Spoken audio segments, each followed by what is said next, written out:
testável número de pétalas luminosas fosse lançado pelos faróis de veículos distantes para mergulharem no seio de densa cerração.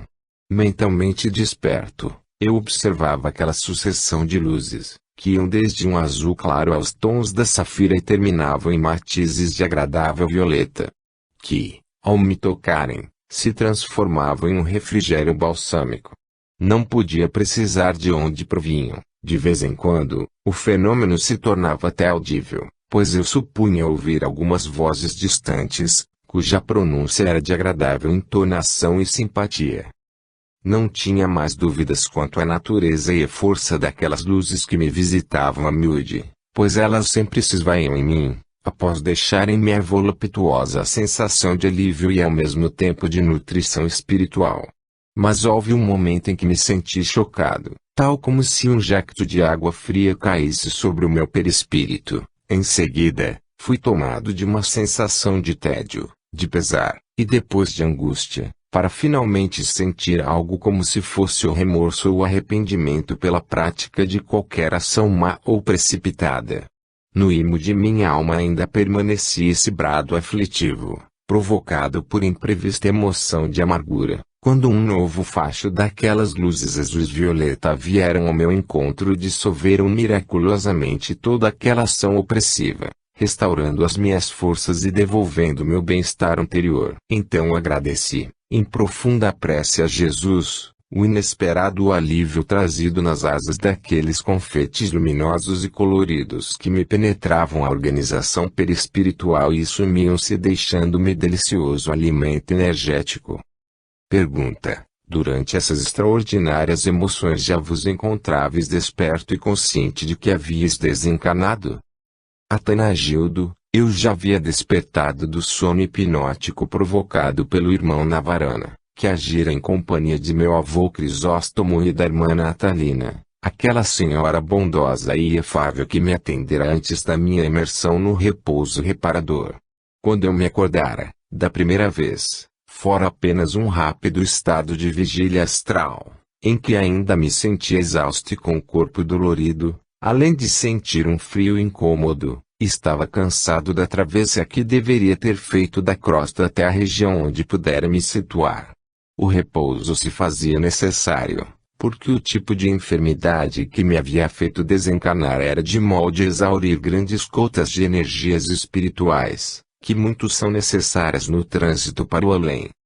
Pergunta: podemos considerar que os mesmos fenômenos e o modo de vossa desencarnação podem servir de padrão para avaliarmos os acontecimentos com outros desencarnados?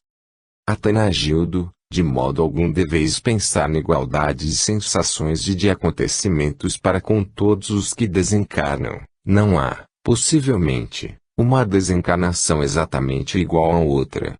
A situação na hora da morte, para cada criatura, depende fundamentalmente de sua idade sideral e dos hábitos psíquicos que tem adquirido através dos milênios já vividos no contacto com a matéria. Influi para cada um a sua natureza moral, e mesmo o tipo de energias que ainda predominem, em reserva, no seu perispírito, energias essas que variam de conformidade com os climas ou regiões da Terra ou de outros planetas em que o espírito tenha se reencarnado.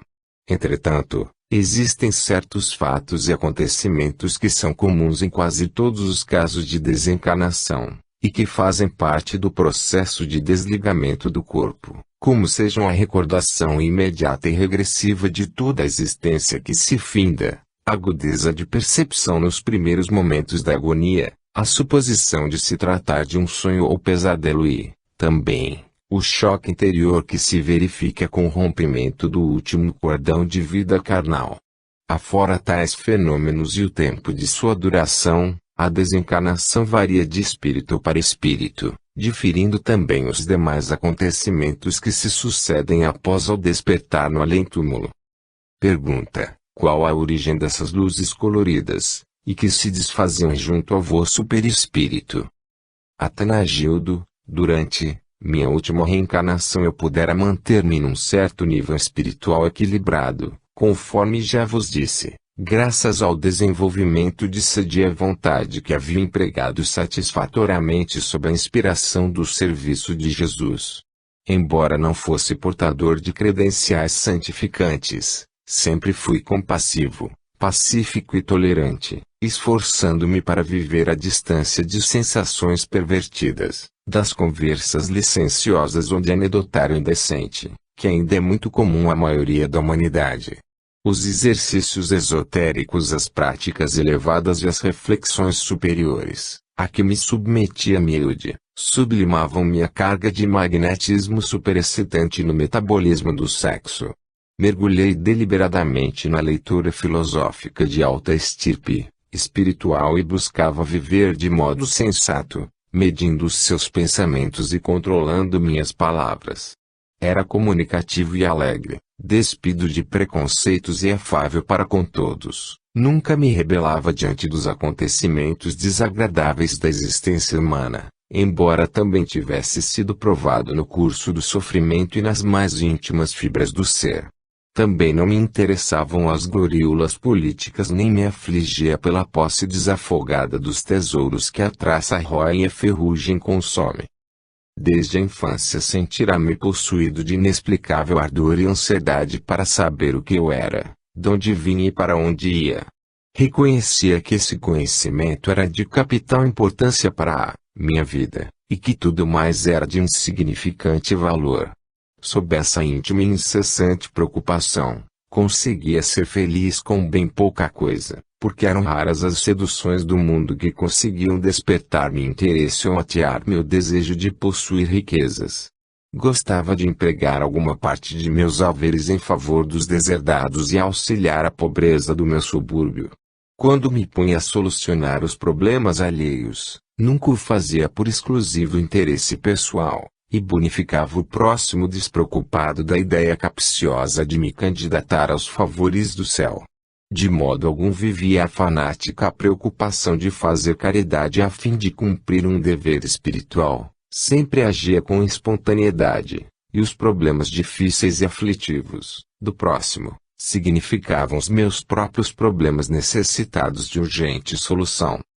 O meu ativo espiritual se apresentava com certo fundo de reserva, quando da minha desencarnação para o além, pois aqueles que souberam da minha morte não só a prantearam sob ardentes votos de ventura celestial, como os mais afetivos e gratos continuaram a me dedicar preces em horas tradicionais, evocando-me com ternura e compassividade espiritual.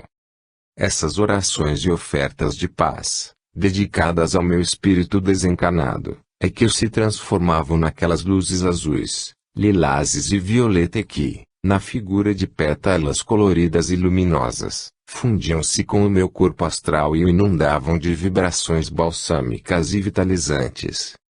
A rogativa no sentido do bem é sempre dádiva celeste, e mal podeis avaliar quanto ela auxilia o espírito nos seus primeiros dias de desencarnação. Trata-se de energia confortante, que às vezes se assemelha à brisa suave de outra feita se transforma em fluxos energéticos, vivos, que reanimam a atividade do perispírito. O fato de me desligar mais depressa dos despojos cadavéricos, embora essa libertação dependa fundamentalmente do estado moral do desencarnante, devo muito às orações que não cessaram de pousar afetuosamente em minha alma. Pergunta: e qual o motivo por que ficaste subitamente num estado de angústia e de arrependimento, no momento em que vos pareceu receber um jacto de água fria, só reanimando posteriormente, pelo regresso das pétalas de luzes coloridas? Atanagildo: só depois de desencarnarmos é que realmente compreendemos o espírito da advertência constante daquela frase de Jesus, quando anunciou que a criatura deverá pagar até o último ceitil. Naqueles momentos abençoados, em que se depositava sobre mim o reconfortante maná trazido pelas orações nas asas daquelas fagulhas luminosas, alguém interceptava o fluxo dessas preces e perturbava-me a recepção do precioso alimento da alma. Só mais tarde vim a descobrir a razão daquelas quebras vibratórias, repentinas, embora de curta duração, mas que me angustiavam, pondo-me na situação de culpado por qualquer coisa que não sabia explicar. Indubitavelmente, era lançada contra mim alguma carga nociva, de tal vibração negativa que me percorria o corpo, à semelhança de um vento desagradável, em completa oposição ao efeito das luzes sedativas. Tratava-se de Anastácio, um infeliz delinquente que eu conhecera na Terra, na última reencarnação, mas que a mim se ligara pelos imperativos da lei do karma, como consequência do meu passado descuidoso. Era a cobrança justa do último ceitil que lhe devia. Embora eu já tivesse envidado os maiores esforços para saldar a minha dívida kármica para com o planeta e reajustar-me na contabilidade divina com quase todos os meus credores de maior importância, Anastácio fora a criatura que ainda continuara adejando a minha sombra, pondo-me à prova o máximo de tolerância de espírito.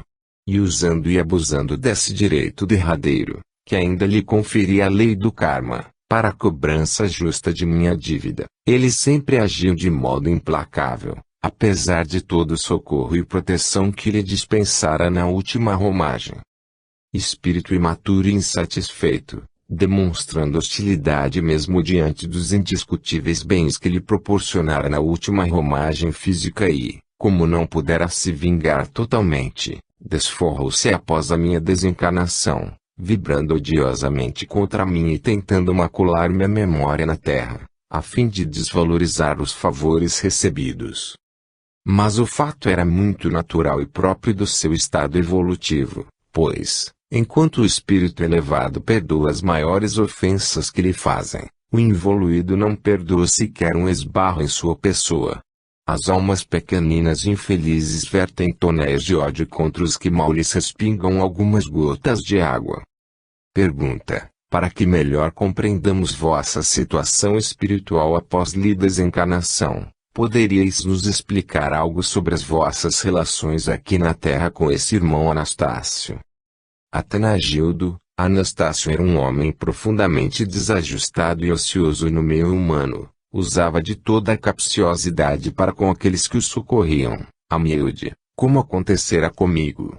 É evidente que, sob imperativo kármico, ele cruzou meu caminho, na mocidade, induziu-me a ajudá-lo a casar-se com certa jovem pobre, filha de ferroviário, a qual ele abandonou após 3 anos de casados, deixando-a com 2 filhos, ao desamparo. Compadecido de tal situação, fui em socorro dos 3 infelizes e normalmente os assisti, valendo-me dos proventos hauridos em trabalho honesto. Mais tarde, a esposa de Anastácio uniu-se a outro homem, laborioso mas paupérrimo, o meu ajutório também não lhes faltou, mas Anastácio irritou-se com isso, acoimando-me de culpado pela sua infelicidade, chegando ao ponto de emitir conceitos caluniosos à minha pessoa, atribuindo-me falta de honestidade para com a sua ex-esposa. Felizmente, dado o meu conhecimento espiritual, que em grande parte me ajudava a entender a origem enferma da maioria das perfídias humanas, desisti de formular justificações à opinião pública ou de perturbar-me no ambiente do mundo transitório. Não só perdoei a calúnia de Anastácio, a qual me causara sérios dissabores e prejuízos morais, como também preferi olvidar-lhe a própria perfídia, tratando-o bem como antes, sem que ele notasse, sequer, qualquer mudança no brilho do meu olhar. Mais tarde, o infeliz entrou em conflito com o novo companheiro de sua esposa que, apesar de franzino, era um homem curtido no serviço pesado e hábil na luta, motivo por que o massacrou à vontade, obrigando-o a ficar hospitalizado por longo tempo, com fraturas nas costelas e na fronte. Tratei logo de acudi-lo, retirei Anastácio da enfermaria de indigentes, coloquei-o num excelente hospital, com todos os recursos médicos, e ajudei-o qual irmão abnegado, durante mais de 4 meses. Quando Anastácio saiu do hospital, teve a coragem de andar propalando que a minha dedicação e a cobertura das despesas de seu tratamento provinham da necessidade que eu tinha de superar o meu próprio remorso de havê-lo separado da esposa. Subestimava sempre o esforço feito a seu favor e confundia a minha humildade com o servilismo. movido pelo seu espírito capcioso e negligente, passou a me explorar de todos os modos, no mais flagrante ato de chantagismo. Certo de que eu ficara confrangido com a sua calúnia, propalando que eu socorria temeroso de escândalo, não esquivou-se de me procurar novamente. Como eu me encontrava decidido a superar todas as minhas paixões e escoimar a minha alma das mazelas do passado, deliberei servir-me da vingança de Anastácio como um exercício cotidiano de renúncia, resignação e iniciação espiritual, na forma de intensiva prática superior. É verdade que eu pressentia a minha desencarnação, mais ou menos próxima pois, dotado de grande sensibilidade psíquica, que ainda mais se firmara pela cuidadosa alimentação vegetariana e pela higiene psíquica e mental, vivia em acentuada relação interior com o mundo invisível, travando verdadeiros diálogos mentais com os meus mentores e demais amigos desencarnados. Pergunta: de acordo com a lei do karma, tinhas que pagar os males que também havias feito a Anastácio, ou então fostes vítima de um sofrimento injusto? Que nos dizeis? Atanagildo: a lei do karma não é bem a lei do olho por olho e dente por dente, como geralmente a entendeis, e pela qual um fato delituoso terá que gerar outro fato idêntico e pagável pelo culpado. Aparentemente, parece que houve exagero por parte de Anastácio, em contraposição com a minha tolerância, por se tratar de alma demasiadamente capciosa e vingativa. Mas a solução do problema moral de cada alma é para consigo mesmo e não para com a lei, pois esta não cria acontecimentos iguais aos anteriores para, através deles, se cumprir a punição. Não seria justo que o delito de um homem, em certa existência, obrigasse a lei a criar um acontecimento criminoso, no futuro, para que o culpado se ajustasse ao mesmo na próxima encarnação. O Cristo deve servir de barômetro, a fim de podermos conhecer qual a pressão do nosso espírito em todos os nossos atos, à semelhança de uma agulha bussolar, que nos guie sempre para o norte da bem-aventurança eterna. Só um caminho existe para a definitiva libertação das algemas kármicas nos mundos físicos, é a renúncia e o sacrifício absoluto para com os nossos algozes e detratores. E, se o teu adversário obrigar-te a andar uma milha, vai mais uma com ele e, se te tirar a capa, larga-lhe também a túnica. É o conceito que melhor nos indica a solução desses problemas adversos, do passado. Na farta messe de perfídias e ingratidões recebidas de Anastácio, eu colhi os frutos da má semente plantada alhures, em momentos de imprudência espiritual. Não havia exigência absoluta da lei para que eu pagasse a Anastácio tostão por tostão, mas teria que suportá-lo junto a mim, na última encarnação, e sofrer-lhe as reações naturais do seu espírito delinquente, porque o atraíra no passado para a órbita do meu destino espiritual. Quando minha alma ainda se aferrava brutalmente às ilusões da vida material, em me servir dele, usando como fiel comparsa que eu sabia cumprir todas as minhas ordens imprudentes e materializava fielmente toda a minha vontade egocêntrica. As mazelas e subversões de Anastácio foram-me um excelente recurso em remotas existências, e servi-me delas para fins desonestos e prejuízos ao próximo. Em lugar de orientar Anastácio para que adquirisse melhores estímulos para o bem, não só exaltei os próprios defeitos, como ainda alimentei a natureza capciosa do seu espírito vingativo, tirando dele todo o proveito possível para solucionar os meus problemas de riqueza, fama e poderio. Ele, então, se tornou o meu servidor incondicional e colocou toda a sua bagagem inferior à minha disposição, assim como o enfermo se posta diante do médico, expondo-lhe as chagas do corpo. É óbvio que um médico não se aproveita das chagas do doente, para aumentar a sua renda. No entanto, eu procedi ao contrário. A minha inteligência soube aliar as minhas maquinações, habilmente, às chagas morais de Anastácio, quando devia curá-lo, como assim me ordenava o mais singelo dever fraterno. Em consequência, a lei do karma ligou-me a ele através dos séculos, pois se o mantive, falaz, capcioso e ingrato, para melhor aproveitá-lo no sucesso dos meus planos maquiavélicos, era muito justo que eu viesse a sofrer as consequências de minhas próprias imprudências quando a técnica sideral resolveu conduzi-lo à minha presença, reafirmando-se então o velho conceito evangélico: o que o homem plantar, isso colherá. Se houvesse sublimado aquela alma ainda informe, é claro que também poderia tê-la junto de mim, na última existência, como excelente companheiro afinizado às minhas ideias e também sugestionado pelos meus novos sentimentos. Em outras existências anteriores fora o meu comparsa fiel que reproduzia no ambiente do mundo material o conteúdo subvertido que eu pensava e queria. Ultimamente, apesar de minha melhoria espiritual e de distanciar-me de seu campo vibratório inferior, ele postou-se junto a mim como terrível barômetro que eu mesmo confeccionara, para medir a temperatura emotiva do meu coração. Em vista da grande disparidade espiritual que se fez entre mim e Anastácio, pois realmente efetuei hercúleo esforço para me levar acima de minhas próprias mazelas morais do passado, eu só poderia libertar-me da sua presença na forma de absoluta renúncia, devendo entregar-me de mãos e pés atados à sua vilania e ingratidão insuperáveis. Para isso teria que me sujeitar às mais acerbas humilhações e infâmias, sofrendo em mim mesmo o que por meu intermédio também provocara noutros seres. E, na conformidade da lei tradicional de que quem com ferro fere, com ferro será ferido, Anastácio significou o próprio instrumento retificador de minhas velhas atitudes, submetendo-me a terríveis testes de tolerância, paciência, perdão e humilhação. A lei não se serviu dele para punir-me, o que seria incompatível com a bondade de Deus, mas transformou-o no recurso terapêutica para minha alma, efetuando-se a cura através do processo similia similibus curantur. Eis porque ele sempre se me apresentou como um indivíduo exigente, que não tolerava as minhas negativas e subestimava os meus auxílios.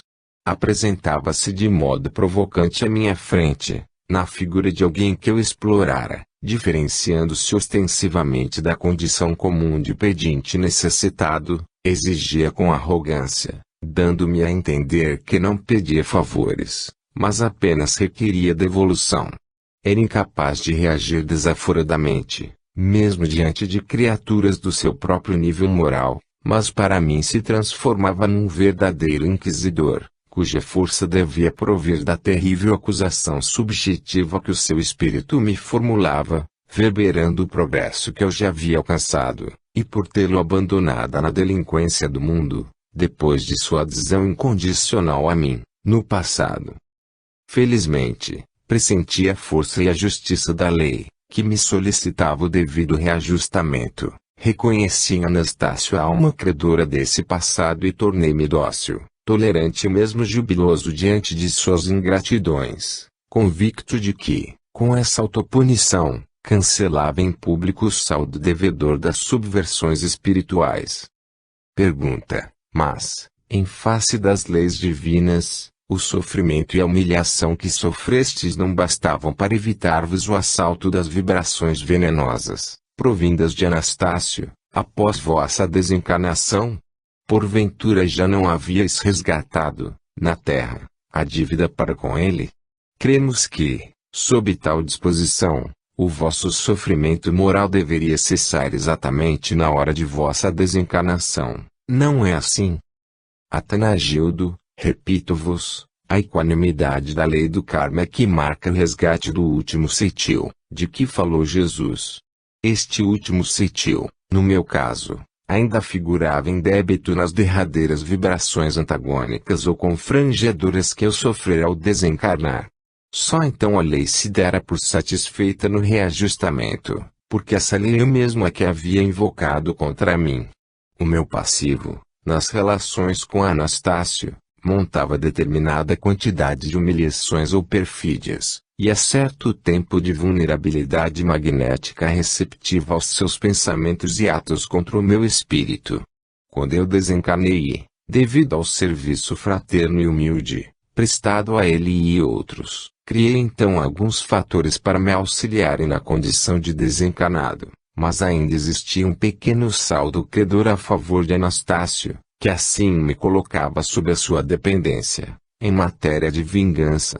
E, como já disse, a sua reação foi contundente. Não sofri maiores consequências da sua toxidez vibratória, porque no fundo de sua alma ele já principiava a sentir remorsos de sua atitude tão insana para comigo. Assim, ser-vos-á fácil compreender que nós mesmos aumentamos ou diminuímos as nossas desditas porque, se eu houvesse escorraçado Anastácio, sob reações antifraternas, ainda neste momento, em que vos dito esta comunicação, estaria sofrendo as consequências do seu rancor para comigo. Mas dias depois, logo cessou e, proveitosamente, cheguei mais tarde a recepcionar seus pensamentos de arrependimento e desejo de perdão. A lei do karma exige que pagueis ceitil por ceitil, ou seja o total de todas as perturbações que ocasionardes aos outros com a vossa natureza animal inferior. Mas a bondade divina permite que diminuais a quantidade ou a intensidade do mal praticado, desde que trabalheis em favor dos miseráveis, ou então vos sacrifiqueis heroicamente para a melhoria do mesmo mundo em que tenhais contribuído para a sua perturbação. Tendes oportunidade de pagamento contínuo da dívida kármica, e incessante crédito provindo dos serviços espontâneos de abnegação e amor desinteressados. Há mil recursos oferecidos pela vida humana, que permitem à alma laboriosa e decidida reparar os seus delitos no pretérito. Pergunta: então, podeis vos considerar isentos de dívidas para com esse irmão, sendo-vos permitido prosseguir doravante por outros caminhos distanciados dos da evolução dele? Não é assim? Atanagildo: realmente, essa é a concepção exata perante a lei de causa e efeito, a que já me submeti na liquidação do meu débito para com Anastácio.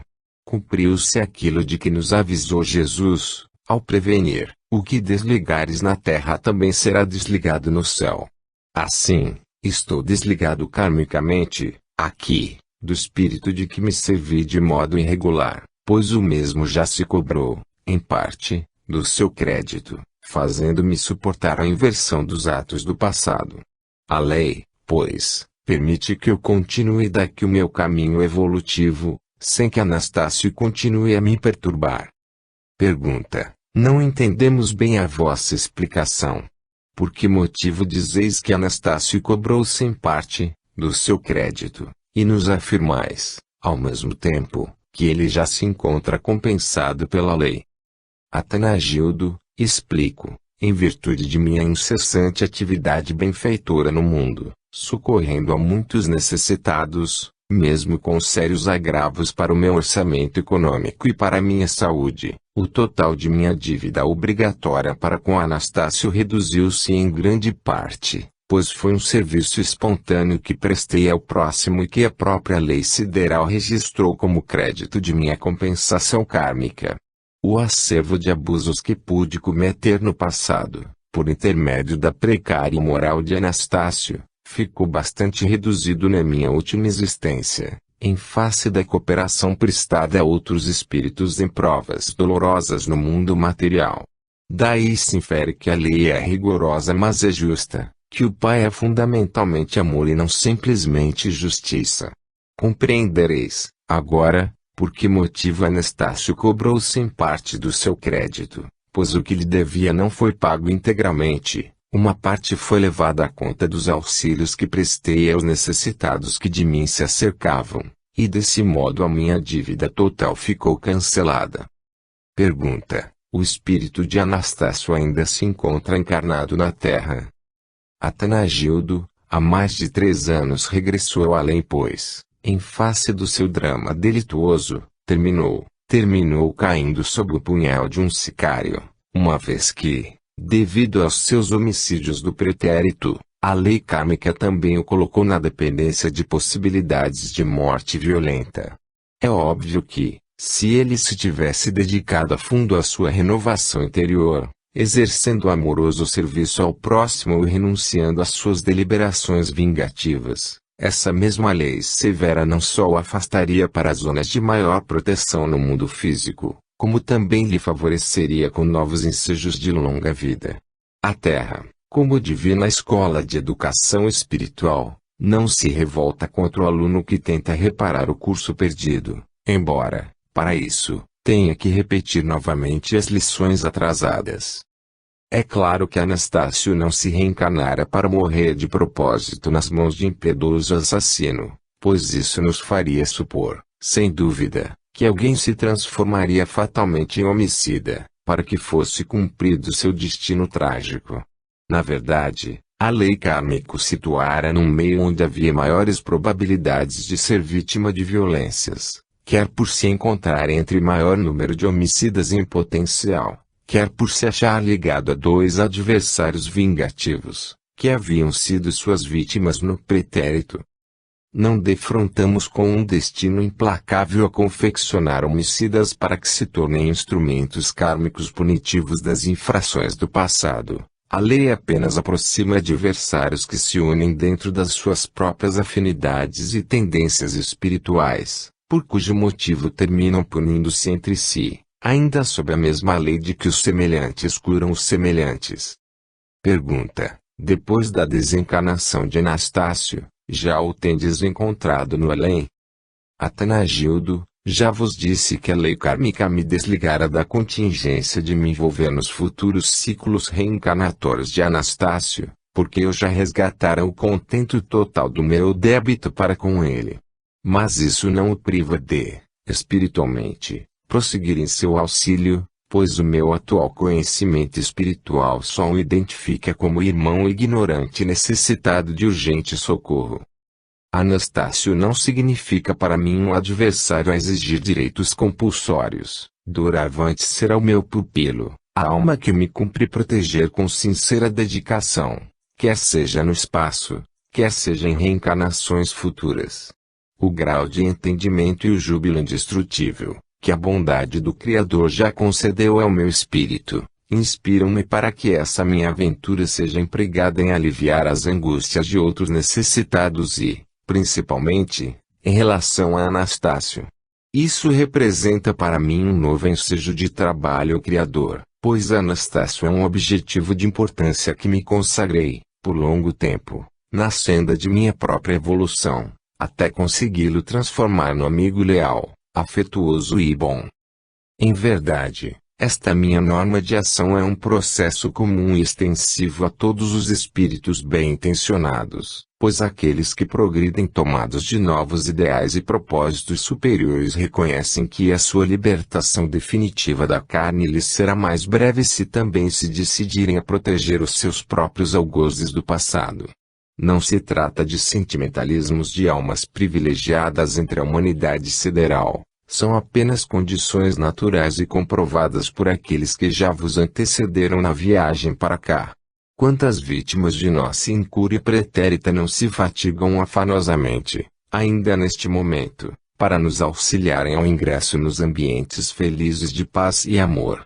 Na verdade, mudo o diapasão de nossa aventura, quando também nos tornarmos criadores de venturas alheias. Ter exata comprovação do ensinamento divino de Jesus, quando aconselha que se caminhe mais uma milha a favor do adversário ou que, depois de exigido o manto, também se dê a túnica. Quando isso nos ocorre em sua divina espontaneidade, sem quaisquer laivos de vaidade ou interesse mesmo espiritual, é porque Deus então já flui por nosso intermédio, porque refletimos parte do seu amor incondicional. Capítulo 3. A metrópole do grande coração. Pergunta: como se denomina a comunidade ou colônia espiritual em que vos encontrais atualmente, no mundo astral? Atanagildo: em face do grande número de espíritos que habitam a região em que me encontro e da multiplicidade de labores e objetivos de educação espiritual, que também recordam certas atividades terrenas, a iluminada cidade do mundo astral, em que resido, bem merece ser conhecida, na pitoresca linguagem do além, como sendo a metrópole do grande coração. Quando nós observamos a distância e recordamos-nos dos seus serviços amorosos às almas fatigadas e libertas da carne, ela significa realmente a figura de magnânimo coração, que se recorta no seio de infindável massa astral de um suave azul esmeralda. É um dos mais encantadores oásis sediados na esfera astral e devotada ao socorro do viandante que atravessou o deserto da vida física, compondo-se de sublime comunidade de almas benfazejas, que operam na zona que envolve certa região do Brasil. Os seus mistérios são sempre de paz e de progresso em relação àqueles que procuram fazer da vida um motivo de elevada educação espiritual. Pergunta: trata-se de um agrupamento astral que faça lembrar alguma organização terrena, no gênero? Atanagildo: a metrópole em que me encontro faz lembrar algo semelhantes a uma das mais belas cidades terráqueas, constituída de todas as suas edificações, ornamentos e recursos de vida em comum, porém distingue-se de modo indescritível quanto ao seu padrão moral superior e às suas realizações exclusivamente destinadas à ventura da alma. Ali, tudo foi feito exclusivamente em favor do bem comum, sem preocupações de classes, hierarquias ou organizações de destaque. A metrópole do Grande Coração é um formoso laboratório de alquimia espiritual, no qual se formam os moldes dos futuros anjos do Senhor dos Mundos. É liderada por costumes brasileiros, mas a maior parte de sua direção e o maior número dos seus habitantes são almas que habitaram anteriormente por longo tempo a Grécia e a Índia, motivo pelo qual ainda conservam algumas características do espírito filosófico, artístico, devocional e um tanto irreverente dos conterrâneos buliçosos da pátria de Sócrates, Platão e Alcebiades. Pergunta: qual a diferença dessa metrópole em relação ao modo de vida de nossas cidades terrenas? Atanagildo: vejo-me na impossibilidade de fazer uma descrição exata e plenamente satisfatória às vossas indagações minuciosas nesse sentido, pois, embora se trate de uma cidade vagamente parecida com alguma metrópole terrena, a sua constituição foge à regra comum da Terra e ao seu sentido de vida, que se desenvolve em diferente campo vibratório, regendo-se por uma dinâmica ainda desconhecida aos reencarnados. Essas colônias ou metrópoles astrais se agrupam concentricamente em torno do globo terrestre e estão edificadas no mundo interior. Comparando-as com as cidades terrenas, estas parecem cascas grosseiras daquelas. Há certo sentido de transitoriedade nas edificações da região astral em que resido, porque o principal objetivo dessas edificações não é apenas o de agrupar almas, porém, acima de tudo, o de proporcionar a desejada modificação no caráter dos seus moradores. À medida que vão se notando as transformações íntimas nos espíritos dos moradores da nossa metrópole, quer tenham sido conseguidas durante as reencarnações, quer nos períodos de liberdade astral, os administradores da metrópole substituem as coisas que estão em relação com os moradores, renovando os padrões familiares e modificando o ambiente, a fim de que essa modificação atenda perfeitamente às reações psíquicas mais avançadas que então começam a se manifestar. Pergunta: poderíeis nos dar um exemplo dessas modificações nas situações da vossa metrópole, destinadas a corresponderem ao desenvolvimento espiritual dos seus habitantes? Atanagildo: conforme o padrão espiritual já alcançado pelos espíritos da nossa metrópole, através de suas consecutivas reencarnações, vão se processando modificações no ambiente de sua moradia astral. A transitoriedade nas edificações de nossa metrópole é explicada pela facilidade de poderem ser substituídas e adaptadas rapidamente a novos projetos, porque no mundo astral as configurações servem apenas de moldura e amparo estético às realizações íntimas de seus moradores, e não para exibições públicas de direito de propriedade. À medida que o espírito vai evoluindo, também se desinteressa gradativamente do imperativo draconiano das formas, despertando-se-lhe o desejo da aventura espiritual e saturando-se com facilidade do contacto exterior. Por isso, as cidades astrais, de ordem mais elevada, modificam continuamente as suas paisagens e formas, que se tornam rapidamente tediosas ou impotentes para criarem novos estímulos evolutivos aos seus moradores. Pergunta: E qual a diferença fundamental dessa transitoriedade no mundo astral, em relação à natureza definitiva das coisas terrenas? Atanagildo, as construções terrenas, bem o dizeis, são feitas, de fato, sob a preocupação de se tornarem coisas definitivas.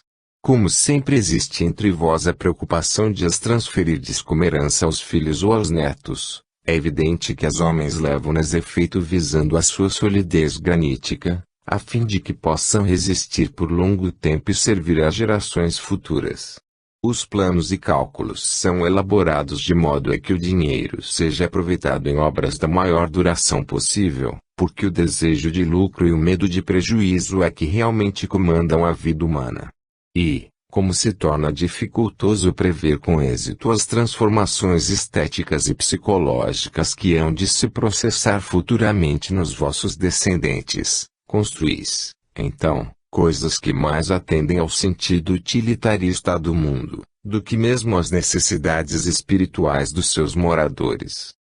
Devido a isso, os padrões do mundo material estão quase sempre em desacordo com a realidade espiritual dos homens. Às vezes eles saltam séculos à frente das criaturas, nas suas construções de estilos burlescos e precipitados, ou então se mantêm graníticos, como na maioria das cidades europeias.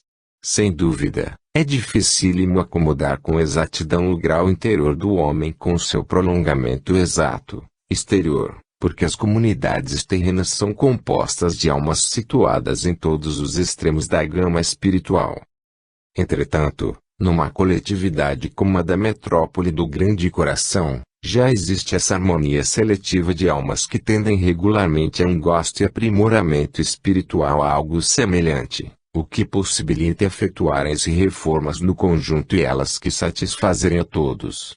É certo que na Terra já se esboça uma nova índole criadora, em que as edificações se apresentam mais leves e menos graníticas, portanto, mais fáceis de serem substituídas na conformidade incessante do progresso estético e espiritual das criaturas. Quanto a essa transitoriedade em nossa metrópole astral, melhor vos direi que se trata de admirável plasticidade do meio, que se modifica em perfeita correspondência com as alterações que também se verificam na intimidade dos seus próprios moradores. Pergunta: agradeceríamos algum exemplo que melhor nos esclarecesse quanto a essa substituição das coisas e edificações do mundo astral, assim que elas se tornam impotentes para criarem novos estímulos ao espírito. Podereis dá-lo? Atanagildo, dar-vos-ei um exemplo que talvez vos sirva de paradigma para tirardes ilações mais amplas do que vos tenho dito.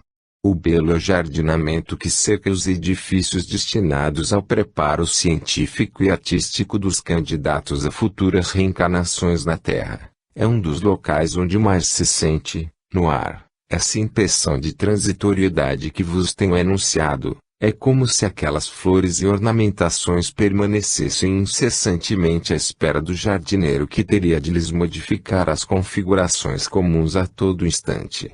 Os canteiros de flores que decoram os caminhos de entrada desses edifícios, por mais exóticos, belos e impressionantes que se apresentem à visão, são imediatamente substituídos por outros novos tipos desconhecidos ou aprimorados. Assim que os mentores e os técnicos da metrópole verificam que os estudantes já estão se tornando indiferentes à sua cor, forma ou beleza. Isso acontece porque as coisas que existem em nossa metrópole, sob qualquer sentido ou aspecto, servem como propulsores que ativam a dinâmica de pensar nos moradores, excitam, despertam reflexões novas e parecem rejuvenescê-los, sempre. Porque em suas mutações contínuas não só evitam a saturação espiritual, como também apuram o sentido criador da alma. Não há dúvida de que o panorama de nossa esfera lembra algum recanto modesto do paraíso bíblico, mas não se incentiva, aqui, a exclusiva contemplatividade, que ainda é sonho de muita alma ociosa, convicta de que Deus criou o mundo e depois ficou embevecido a contemplá-lo. Pergunta: quanto ao aspecto geral da metrópole do Grande Coração, podemos supô-la semelhante à topografia de uma cidade terrena. Atanagildo, em tudo que se edifica em nossa comunidade, há um sentido estético muito mais aperfeiçoado do que o cultuado na terra, mesmo quando se trata de realizações transitórias. A metrópole do Grande Coração abriga perto de 3 milhões de espíritos desencarnados, e todas as edificações destinadas às suas principais atividades situam-se nos extremos da comunidade, formando grupos encantadores.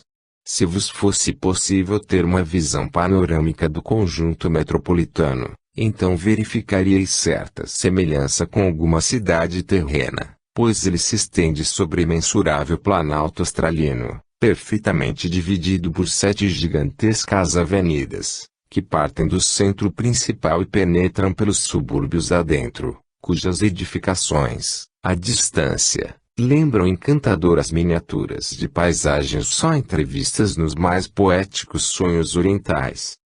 O coração da metrópole é formado por gigantesco e magnífico logradouro, em forma de heptágono e que, baseando-me nas medidas terrenas, suponho atingir alguns quilômetros quadrados. Trata-se de vastíssimo parque entremeado de bosques, cujos arvoredos, de pouca altura, facilitam que os raios solares iluminem todos os seus recantos e caminhos, compondo sedutoras clareiras recamadas de areia fina e de uma cor creme cintilante.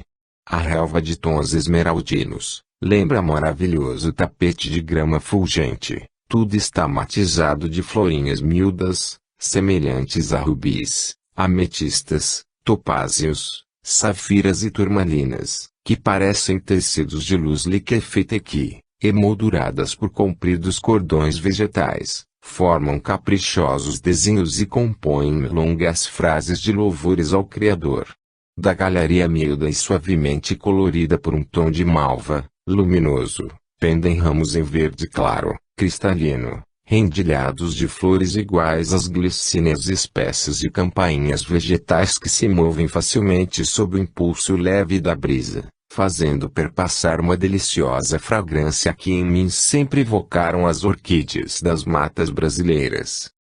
Todos os jardins, bosques, avenidas e clareiras foram edificados sob genial simetria, naturalmente prevista dentro de um plano geral, antecipado, que abrange toda a beleza geométrica e panorâmica da metrópole.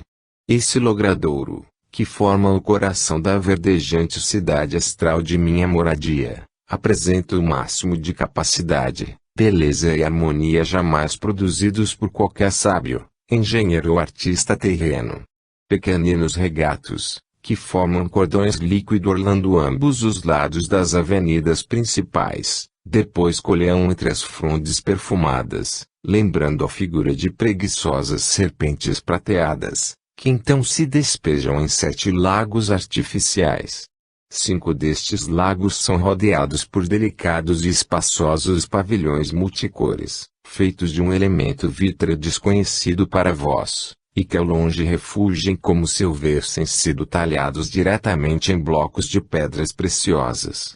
São cobertos por vistosas cúpulas translúcidas, em tons dourados, lilazes, esmeraldinos e de um verde claríssimo, circundam os lagos, lembrando cuidadosa moldura refulgente no seu colorido pitoresco. Aí, nesses atraentes pavilhões, é que se distribuem os salões de concertos, teatros educativos sobre os históricos das reencarnações, exposição de flores, casas de música, que nos períodos de comemorações especiais executam desde os temas folclóricos dos ascendentes espirituais da metrópole, até as majestosas sinfonias que fluem do alto e nas asas da inspiração angélica. Pergunta: dissestes que 5 desses lagos são rodeados de pavilhões multicores, por que não sucede o mesmo com os outros 2 lagos artificiais restantes? Atanagildo, no centro exato desse grande logradouro, que vos poderia lembrar vagamente uma gigantesca praça terrena, e que constitui o coração da nossa metrópole, encontra-se edificado magnífico templo destinado às orações coletivas, cuja entrada principal está voltada para o Oriente.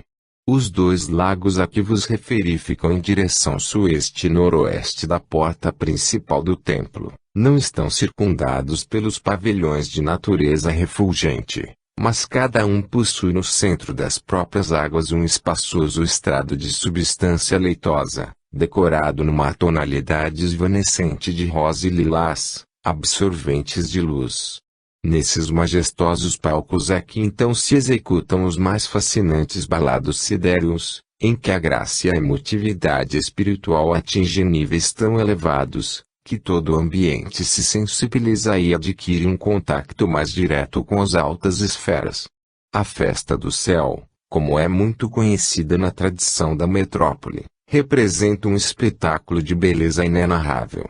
Em verdade, são as hostes angélicas dos planos superiores que se encarregam de transformar o ambiente feliz e a superfície das águas na mais indescritível e prodigiosa orgia de cores, perfumes, luzes e melodias. Pergunta: extasiamo-nos ante os quadros que tentais projetar em nossas mentes presas à matéria terrena, mas somos de parecer que muitos hão de considerar as vossas descrições como, apenas, um louvável esforço literário.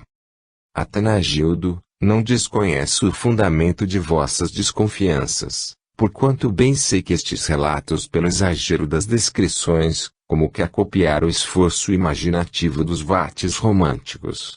Sem dúvida, para alguns, o que descrevo será levado à conta de ingenuidade ou de espécie de conto das 1001 noites para adultos. Para outros, tudo não passará de simples sofismas bem intencionados mas improdutíveis, porquanto creio que os espíritos desencarnados vivem exclusivamente imersos num sonho abstrato. A verdade é que o mais vasto repertório de palavras humanas ainda é insuficiente para vos transmitir a realidade daquilo que me absorve o espírito, diante da maravilhosa visão da metrópole do grande coração, onde comprovo que as mais ternas histórias de fadas não passam de relatos de imaginação paupérrima e destituídas de importância sensata.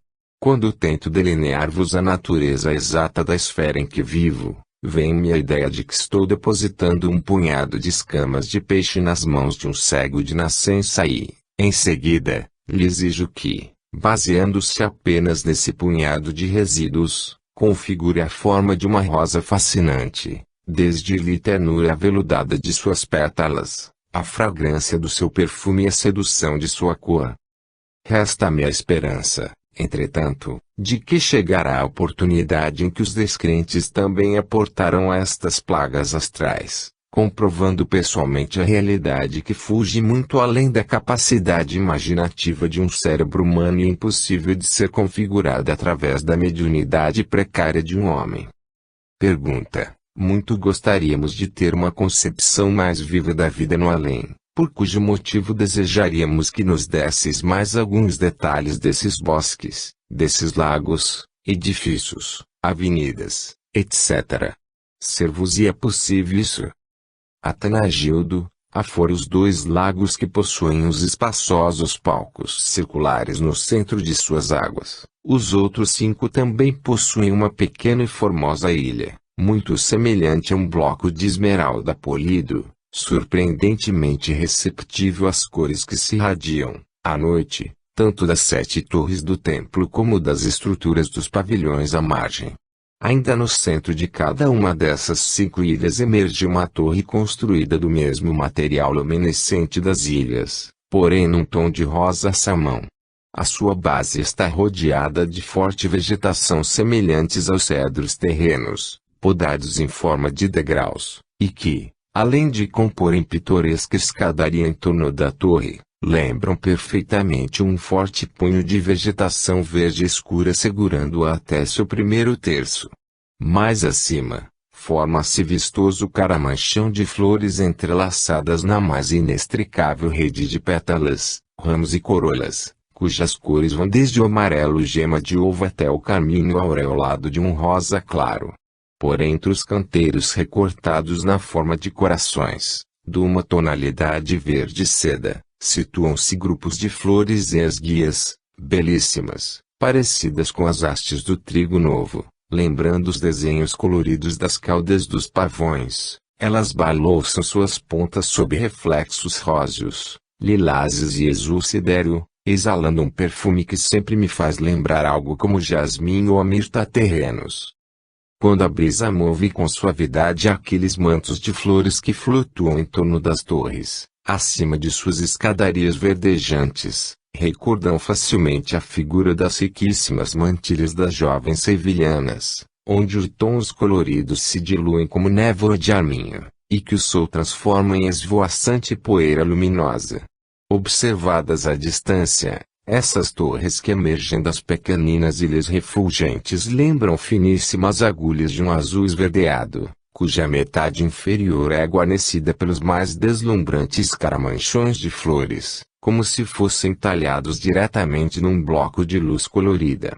No entanto, todas elas possuem espaçosas salas circulares em seus topos, com assentos circunscritos em torno dos estrados centrais, à prova de acústica. Diretamente dessas salas é que procedem as músicas que perpassam continuamente sobre o bosque toda a metrópole, ativando o sentimento espiritual das criaturas e reajustando emoções angélicas. Durante determinado tempo, funciona um conjunto musical, em cada ilha, completando-se todos, sinfonicamente, na execução, graças à feliz distribuição de diferentes grupos instrumentais em cada uma das 5 torres situadas nas ilhas. Em épocas festivas, como na da Festa do Céu, as composições do alto casam-se a orquestração da metrópole, na mais paradisíaca simbiose de sons, para revelarem aos seus moradores novas combinações de melodias e criações sinfônicas tão excelsas, que são capazes de extasiar os espíritos mais rudes. Determinados aparelhos, que, na falta de vocábulo apropriado, prefiro denominar de televisores de projeção, realmente projetam na própria atmosfera astral que circunda as ilhas, e com inexplicável reflexão musical nos palcos luminescentes das 2 ilhas restantes, os quadros emotivos e as inspirações angélicas que se afinizam aos padrões melodiosos em curso.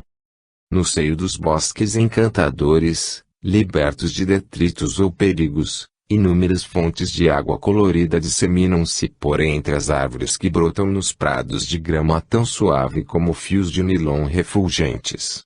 Todas essas fontes singularizam-se pela feliz combinação dos jorros de água, mesclados de luz e sons, produzindo certas frases melodiosas, em períodos determinados. Algumas vezes a melodia recorda o vigor apaixonado que só pode ser transmitido pela harmonia e sonoridade grave do violoncelo terreno. Doutra feita, a ansiedade e a ternura espiritual que exprimem só poderiam ser transmitidas pelas cordas sensíveis do violino. Há momentos em que, pela disposição de algum mecanismo interior, sincronizam-se de tal modo a cor, a luz, o líquido e o som, que se produzem alguns trechos buliçosos, lembrando a expressão melodiosa dos órgãos das catedrais em aligeradas músicas de ritmos breves e sincopados. Pergunta: supondo que nós pudéssemos contemplar a metrópole do Grande Coração, usando de uma aeronave terrestre, qual seria, por hipótese, o panorama que então vislumbraríamos do alto? Atanagildo: quando eu me sirvo da volição para ingressar na atmosfera terrestre ou, então, para me afastar em visita a outras comunidades astrais, a metrópole surge à minha visão à semelhança de precioso trabalho de ourivesaria, talhado diretamente num bloco diamantífero, pois as edificações lembram delicados enfeites de cristal e porcelana, inundados de um azul celeste de suave luminosidade. Então eu me deixo levar pela imaginação, configurando a metrópole igual a um estojo diáfano, luminescente, como essas caixas de celofane que muito usam as floriculturas da terra, quando lhes vemos as flores na transparência do papel acetinado. Apesar de os contornos geométricos serem em forma de um heptágono, tudo faz lembrar na metrópole um amoroso coração de luz evanescente suspenso na massa astralina. Trata-se de maravilhoso espetáculo impossível de vos descrever com os recursos limitados da linguagem humana, É um cenário de fadas pendente do espaço e atado por 7 fitas de luzes coloridas, que jorram das 7 torres do templo e depois se enlaçam, no alto, em torno de um facho de luz amarelo-dourado, que se abre no céu à altura do templo religioso. O conjunto completo da cidade astral do Grande Coração, além da aura que vai do azul claríssimo até o suave lilás, tem um halo luminoso que recrudesce de luz e então aviva alguns tons sobre outros, conforme a maior ou menor intensidade